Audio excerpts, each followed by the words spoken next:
Bom dia. Bom dia, gente. Hoje é dia 7 de julho de 2026. Agora são 8 horas e 29 minutos e eu vou dar continuidade ao meu devocional. Estou fazendo a leitura do livro Mulher, Design Divino, esse livro aqui. E nós estamos estudando a semana 2. Hoje, então, eu vou ler o dia 4 da semana 2, que é da página 56 até a página 59 do livro.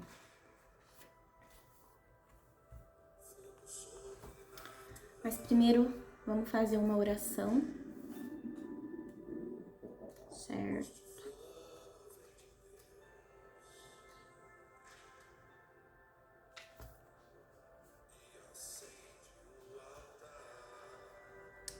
Deixa eu achar aqui uma oração pra gente fazer.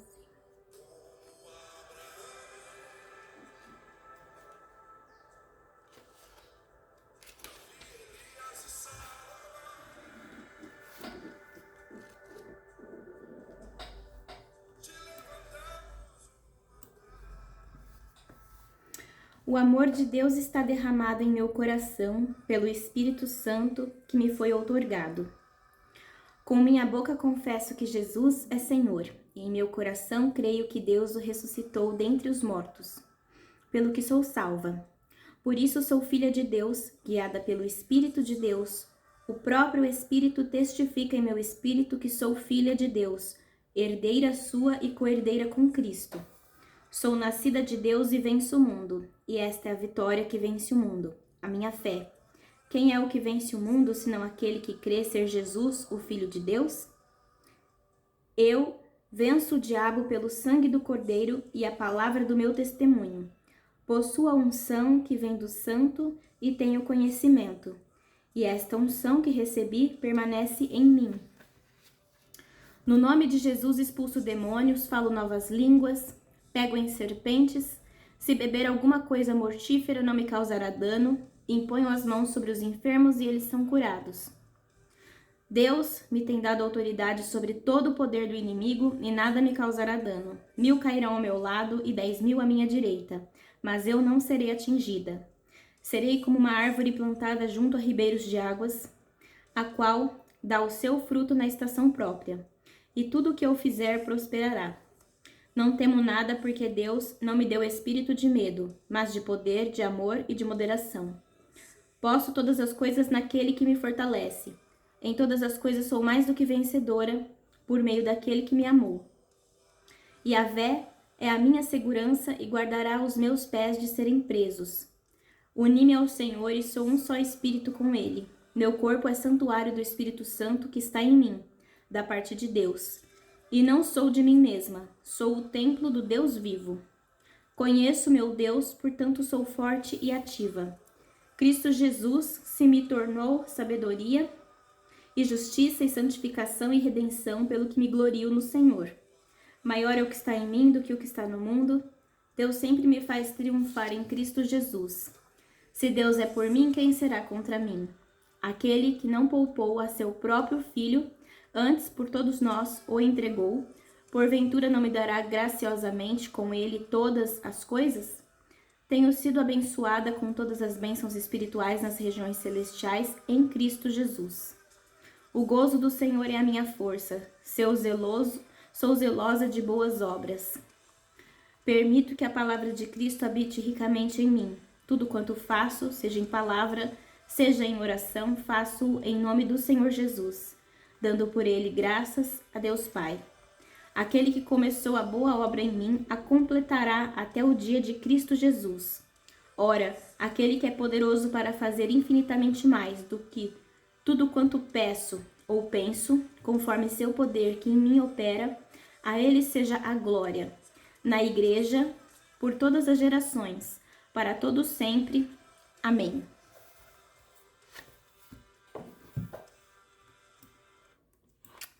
Então vamos começar a leitura do dia 4 da semana 2. Homem da casa. Lembra-se da tarefa que Adão recebeu de dar nome aos animais? Ontem nós aprendemos que antes de criar a mulher, Deus fez o homem passar por esse treinamento. Talvez Deus quisesse ensinar o homem a exercer autoridade de modo virtuoso. O homem tinha de aprender que usar as calças, entre aspas, envolvia servir de modo abnegado e amoroso. Precisava aprender a ser homem antes de se relacionar com uma mulher. Mas achamos que o treinamento tinha outro propósito também. Sem dúvida nenhuma, o longo processo de dar nome aos animais levou Adão a tomar consciência do profundo anseio de seu coração, a perceber que lhe faltava uma companheira adequada. Talvez a intenção de Deus fosse que o homem vislumbrasse a importância absoluta de sua última e mais espetacular obra antes de colocar a mulher ao lado de Adão. Talvez quisesse que o homem sentisse aquele anseio profundamente, amar e querer uma alma gêmea com a mesma paixão que Cristo sentiria por sua futura esposa. Cristo consumou o que Adão havia simbolizado, pois enquanto Adão dormia, Deus lhe tirou uma costela e Eva foi criada. Da mesma forma, enquanto o Senhor Jesus dormia na cruz, seu lado foi transpassado por uma lança, e assim a igreja nasceu. Pois a igreja, a noiva de Cristo, foi criada de seu lado, assim como Eva foi criada de um lado de Adão. Leia Gênesis capítulo 2, versículos de 20 a 22 na margem e a citação acima. Que significado maior Agostinho imaginou na criação da mulher a partir de uma costela do homem? Esse texto que eu li anteriormente, Cristo consumou o que Adão havia simbolizado, é um texto de Agostinho. Vamos ler então, aqui do lado, Gênesis 2, 20 a 22. Todavia, não se encontrou para o homem alguém que o auxiliasse e lhe correspondesse. Então o Senhor, Deus, fez o homem cair em profundo sono e, enquanto este dormia, tirou-lhe uma das costelas, fechando o lugar com carne. Com a costela que havia tirado do homem, o Senhor Deus fez uma mulher e a trouxe a ele. Que significado maior Agostinho imaginou na criação da mulher a partir de uma costela do homem? Então, era o significado do que Jesus faria do nascimento da igreja, né? Que a igreja nasceu quando Jesus foi transpassado na cruz por uma lança. Saber que Deus criou o homem e a mulher para exibir a história do amor cósmico, a história de amor cósmica de Cristo e a igreja, nos leva a entender nosso design divino. Como já observamos, o que somos como homem e mulher tem pouco a ver conosco e muito a ver com Deus. Afinal, homem e mulher existem para tornar Deus mais conhecido. A aliança entre marido e mulher é um retrato tangível do que significa um relacionamento com Deus. Deus poderia ter criado o homem e a mulher ao mesmo tempo e da mesma maneira. Poderia nos ter dado papéis idênticos, mas ele não fez isso. Ele criou o homem primeiro e depois lhe deu a tarefa especial de proteger, alimentar e liderar. Talvez você ache que o homem ter sido criado primeiro é trivial ou inconsequente. Porém, o ensino da Bíblia é outro.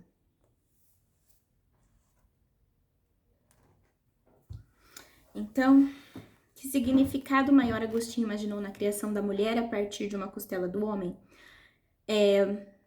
que, da mesma forma que a mulher, a Eva, foi criada a partir de um lado do homem, né, de Adão, a igreja, noiva de Jesus Cristo, foi criada a partir de um lado de Jesus, quando ele foi transpassado por uma lança na cruz. Leia 1 Coríntios 11, de 8 a 10, na margem da página anterior. Para entender o contexto inteiro, leia os versículos 2 a 12 em sua Bíblia. Segundo a Bíblia, por que a esposa deve se submeter à autoridade do marido? Vamos lá. 1 Coríntios.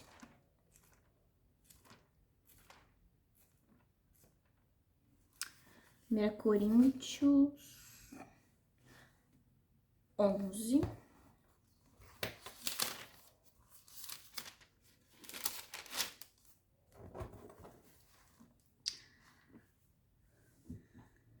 O véu e seu uso na igreja de Corinto. De fato, eu vos louvo porque em tudo vos lembrais de mim e retendes as tradições assim como vô-las entreguei.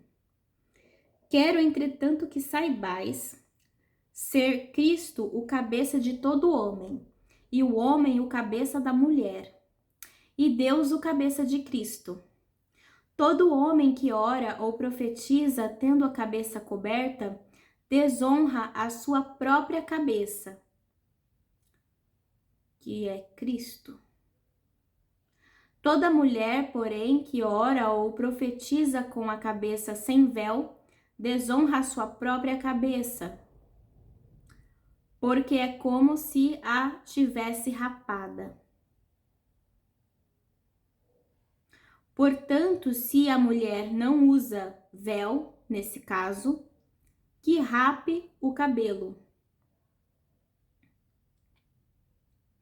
Mas se lhe é vergonhoso tosquiar-se ou rapar-se, cumpre-lhe usar véu.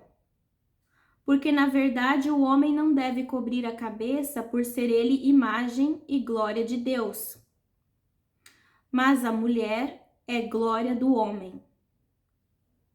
Porque o homem não foi feito da mulher, e sim a mulher do homem. Porque também o homem não foi criado por causa da mulher, e sim a mulher foi criada por causa do homem. Portanto, deve a mulher, por causa dos anjos, trazer véu na cabeça como sinal de autoridade. No Senhor, todavia, nem a mulher é independente do homem, nem o homem independente da mulher. Porque, como provém a mulher do homem, assim também o homem é nascido da mulher, e tudo vem de Deus. Julgai entre vós mesmos. É próprio que a mulher ore a Deus sem trazer o véu? Ou não vos ensina a própria natureza ser desonroso para o homem usar cabelo comprido? Na verdade, era até de 8 a 10, né? Então, no 10. Portanto, deve a mulher, por causa dos anjos, trazer véu na cabeça, como sinal de autoridade. Pois o homem não se originou da mulher, mas a mulher do homem. Por essa razão, a mulher deve ter sobre a cabeça um sinal de autoridade.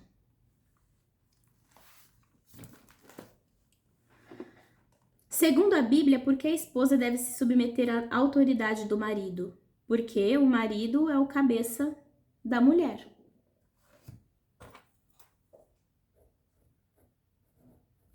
Porque o marido é o cabeça da mulher. O motivo faz sentido para você, em sua opinião, porque a Bíblia ensina que o homem tem posição de autoridade por ter sido criado primeiro? Bom, como ele foi criado primeiro, ele teve a tarefa especial de proteger, alimentar e liderar. Ele foi criado primeiro, ele deve dar o exemplo para a mulher.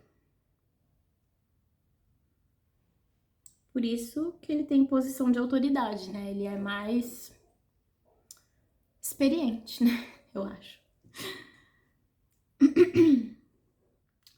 Como a mais velha de 7 irmãos, eu, Nancy, sinto uma responsabilidade especial de ser um bom exemplo e exercer influência positiva em minha família.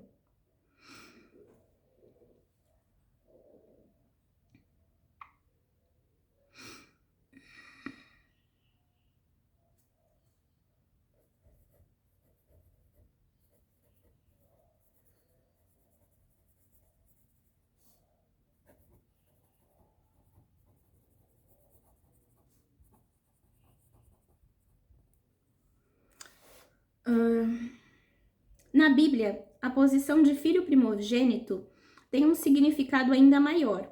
O papel do primogênito era ímpar, especialmente nas famílias judaicas. Ele era o segundo em comando depois de seu pai e carregava o peso da autoridade paterna. Era responsável pela vigilância e bem-estar da família. Por causa dessa liderança e responsabilidade, ele recebia uma porção extra da herança paterna. O primogênito representava a prole inteira. Israel era chamado figurativamente de primogênito de Deus. Quando o teimoso faraó se recusou a libertar Israel, o Senhor Deus matou os primogênitos na terra do Egito, a não ser os que foram redimidos pelo sangue de um cordeiro. Dali em diante, todos os filhos primogênitos dos israelitas tinham de ser redimidos. O irmão mais velho representava todos os irmãos e irmãs mais novos. Sua redenção significava a redenção de todos os outros. Página 58. Anote algumas palavras que descrevam seus sentimentos ao pensar que o homem foi o primogênito da humanidade.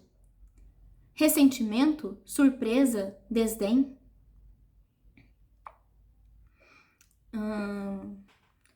Anote algumas palavras que descrevam seus sentimentos ao pensar que o homem foi o primogênito da humanidade. Olha, eu me sinto aliviada, na verdade, porque eu sou mulher. Alívio, surpresa,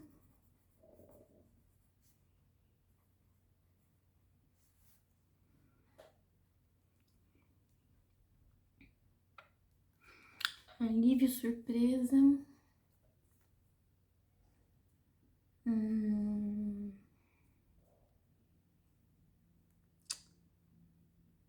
empatia.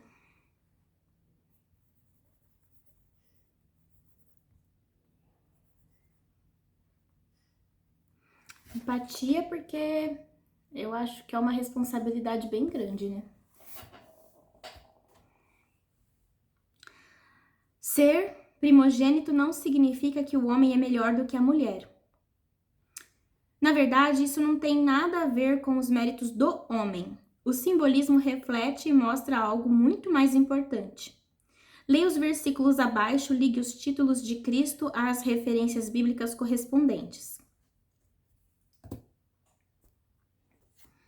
Eu procurei aqui nas citações bíblicas, né, para ficar mais rápido de marcar.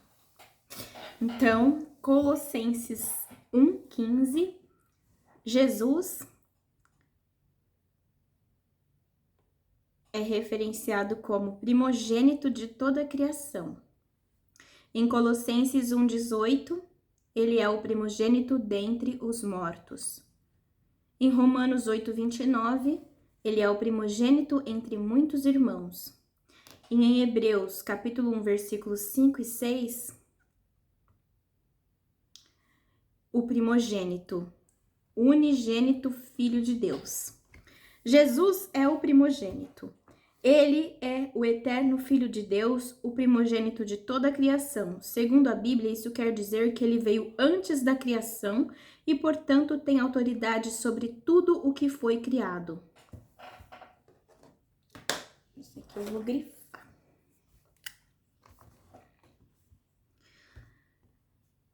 Segundo a Bíblia, isso quer dizer que ele veio antes da criação e, portanto, tem autoridade sobre tudo o que foi criado. Colossenses 1, de 15 a 20. Como primogênito eterno, Cristo define a posição do primeiro filho. A posição e o papel do filho primogênito na cultura hebraica aponta para o papel e a posição de Cristo, como faz a posição do marido no casamento. Tudo tem a ver com Jesus Cristo.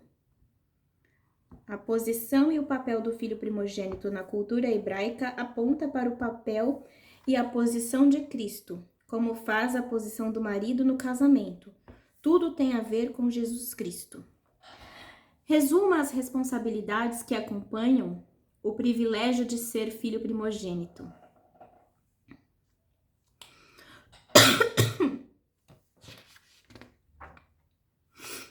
O ser humano masculino foi o primogênito da raça humana. Ele carregava o peso e responsabilidade de liderar a família e cuidar de seu bem-estar, e era seu representante. Deus colocou o manto da liderança totalmente em seus ombros. O Novo Testamento enfatiza que a posição do filho primogênito era importante e que tem implicações contínuas para a liderança masculina no lar e na igreja. 1 Timóteo 2,13. Repetindo, isso não tem nada a ver com méritos, valor ou superioridade do homem, mas com a exposição da glória de Deus e a natureza do relacionamento de Cristo com sua igreja. Veja Colossenses 1,18.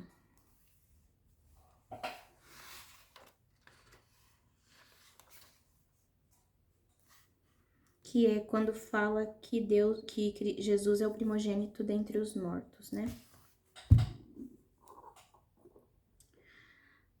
Deus criou o ser humano masculino para ser o homem da casa, o chefe de seu lar, para ilustrar o relacionamento que Jesus tem com a igreja, que é a casa de Deus. Aqui, Colossenses 1,18. Ele é a cabeça do corpo da igreja. Ele é o princípio, o primogênito dentre os mortos, para em todas as coisas ter a primazia.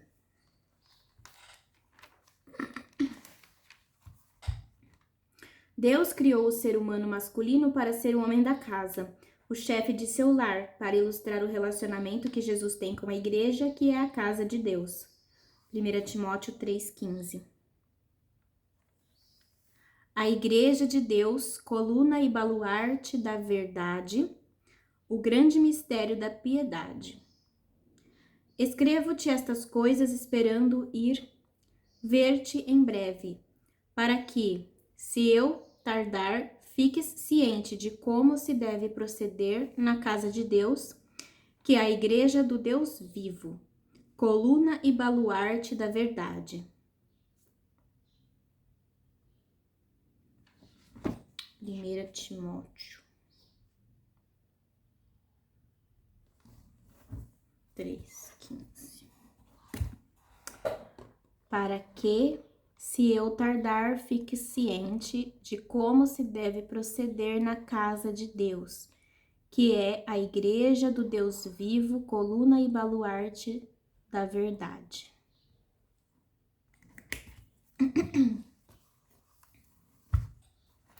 Leia Efésios, capítulo 5, versículos 23 a 25 na margem. Estamos na página 59. Em que o conceito distorcido do mundo sobre os maridos serem o homem da casa é diferente do exemplo de Cristo. Como seriam os relacionamentos entre homens e mulheres se eles imitassem Cristo ao cumprirem sua responsabilidade de primogênitos na maneira de tratar as mulheres? Pois o marido é o cabeça da mulher, como também Cristo é o cabeça da igreja, que é o seu corpo, do qual ele é o Salvador. Maridos, amem suas mulheres, assim como Cristo amou a igreja e entregou-se a si mesmo por ela. Efésios.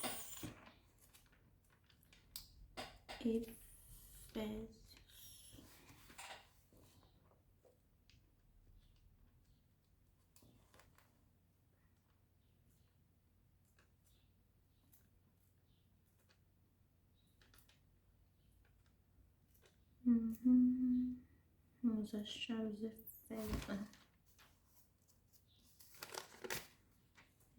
Efésios, achei. 5.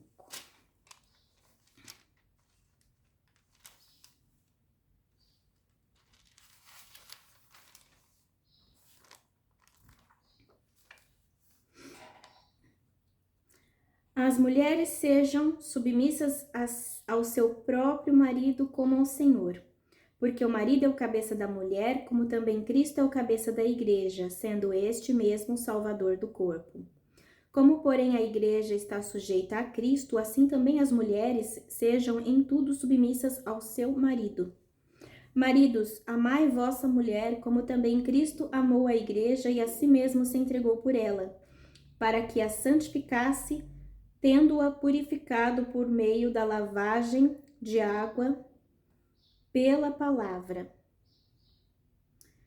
para a apresentar a si mesmo igreja gloriosa, sem mácula, sem mácula nem ruga, nem coisa semelhante, porém santa e sem defeito. Assim também os maridos devem amar a sua mulher como ao próprio corpo. Quem ama a esposa, a si mesmo se ama, porque ninguém jamais odiou a própria carne, antes a alimenta e dela cuida, como também Cristo o faz com a igreja, porque somos membros do seu corpo. Eis porque deixará o homem a seu pai e a sua mãe e se unirá à sua mulher, e se tornarão os dois uma só carne. Grande é este mistério, mas eu me refiro a Cristo e à igreja. Não obstante, vós, cada um dê por si também ame a própria esposa, como a si mesmo, e a esposa respeite ao marido. O marido deve amar a esposa e a esposa deve respeitar o marido.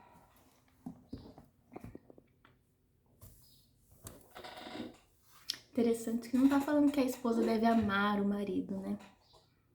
Deve respeitar. Vamos lá.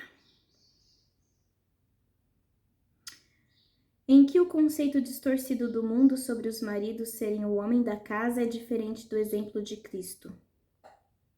Bom, o conceito distorcido do mundo, o homem é meio que autoritário, às vezes até um pouco agressivo ou muito agressivo.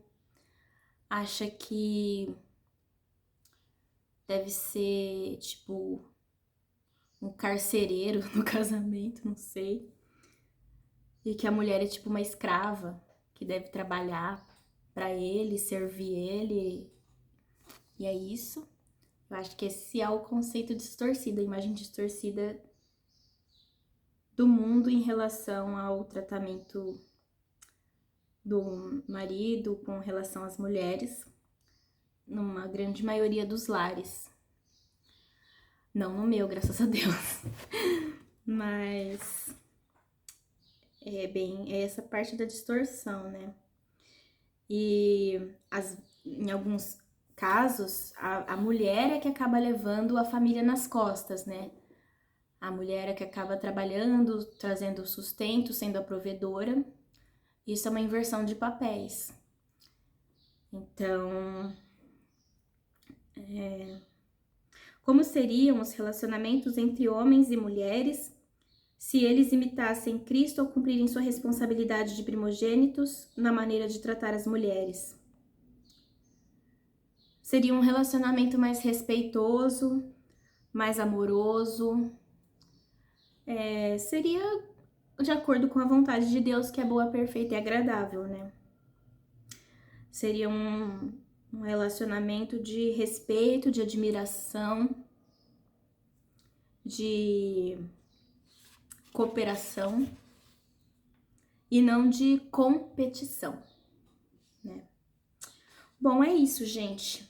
Aqui na página 59 termina o dia 4 e amanhã, então, nós vamos dar continuidade com o último dia da semana 2, o dia 5, que é o Rei do Castelo, como uma pergunta.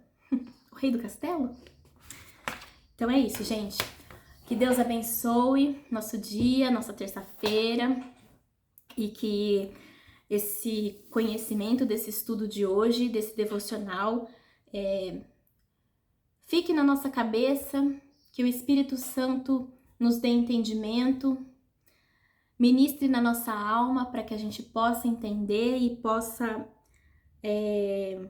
absorver esse aprendizado e que a gente possa viver esse aprendizado, viver a palavra de Deus. Em nome de Jesus, que Deus abençoe a todos. Muito obrigada e até amanhã.